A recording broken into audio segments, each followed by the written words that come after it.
one prepares you for the corporate life. You graduate from college, you land your first job, you are excited, you are motivated, and you really want to prove yourself. So you do everything right. You work hard, you follow instructions, as well as you take on tasks without complaining. And yet, nothing seems to happen. No promotion, no recognition, no momentum. And then suddenly, someone new joins the team who seems to work half as hard and they seem to be getting ahead. Frustrating, right? Well, if you have ever thought that the corporate world has some secret rules, then you are not imagining things. I have worked in different corporate environments across Africa, Canada, and the United States. Different industries, different cultures, different systems. But the patterns seemingly shocking. You have the same patterns, just dressed differently in different environments. So today, I will be talking to you about the most crucial, most underrated corporate rules that no one is talking about, and yet everyone that's a success or seems to be getting ahead secretly follows. Some of them will be surprising, some of them will be shocking, and some of them will make you feel uncomfortable. So let's get into it.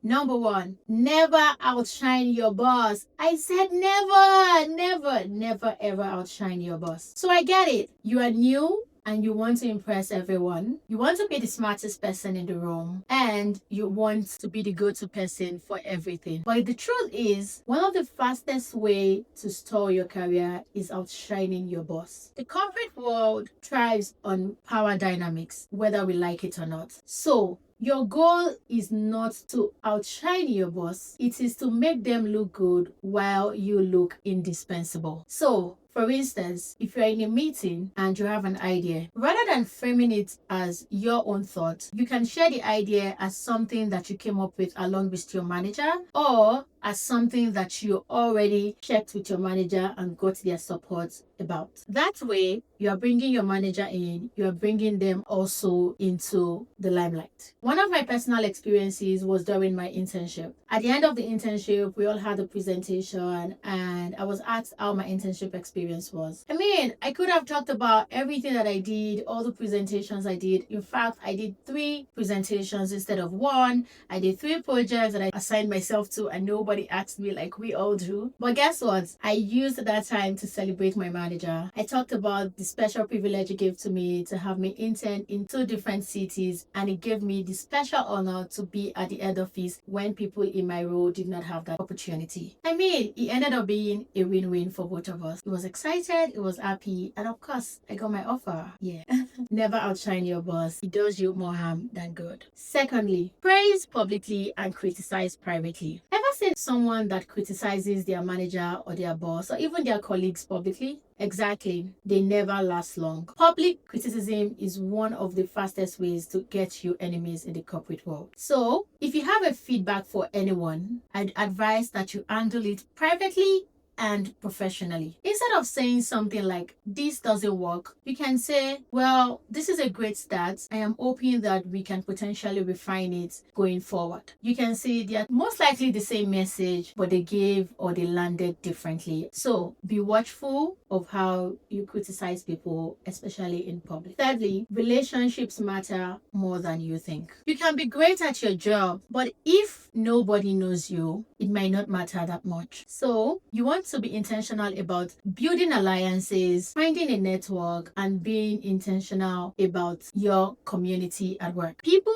that work alone at work or try to do everything themselves tend to struggle, while people that find mentors and build alliances grow faster. Building a network does not mean you have to be fake. It doesn't mean you have to pretend to be nice. It is you being intentional about the relationships that you are building. Show some curiosity. Be interested in people beyond their task. Try to understand the things that interest them and also be there to celebrate them when they are being celebrated. Those are some of the things that have worked for me. Make sure you find yourself a mentor, especially somebody that has been at the job longer than you have. They can help to open doors that you do not even know exist. Number 4, be the solution provider, and not the complainer. If you are someone that is always complaining about things without providing a fix, then you would be easily dispensable. Nobody wants somebody who always identifies problems without providing solutions. Instead of saying something like, oh, this process is too slow, you might want to say something like, well, I found a tool that can help improve the speed of this significantly. Do you mind if we give it a try? These little things definitely help you stand out at work. Number 5,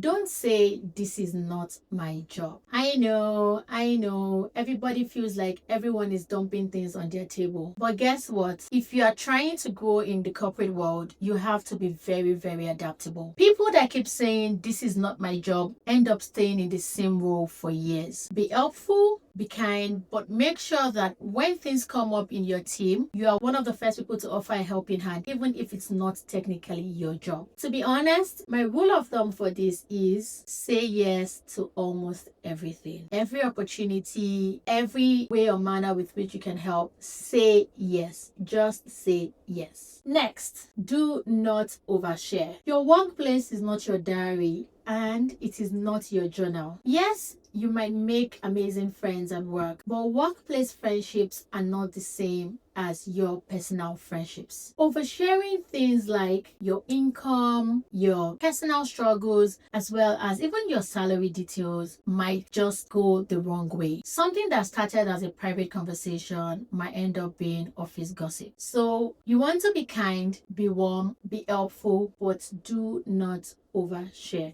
Next, emails are permanent, and please act like it. I want everyone to know that in the corporate world, emails are permanent records. Please avoid the temptation to send a passive aggressive email. Before doing that, please pause. Instead of saying something like, you did not send me the document on time, you might want to say, I have not received that document yet. Be helpful if I receive it by close of business today. One terrible or wrong email can have a very detrimental effect on your career long term. Companies keep records and emails are definitely one of the most important aspects of that. Finally, be ready to prove your value all the time. See, you are just as good as your last or most recent project. Don't expect your past wins to automatically push you forward. So, if you are looking for raises, recognitions, or promotions, you have to keep evidence. Keep a win folder.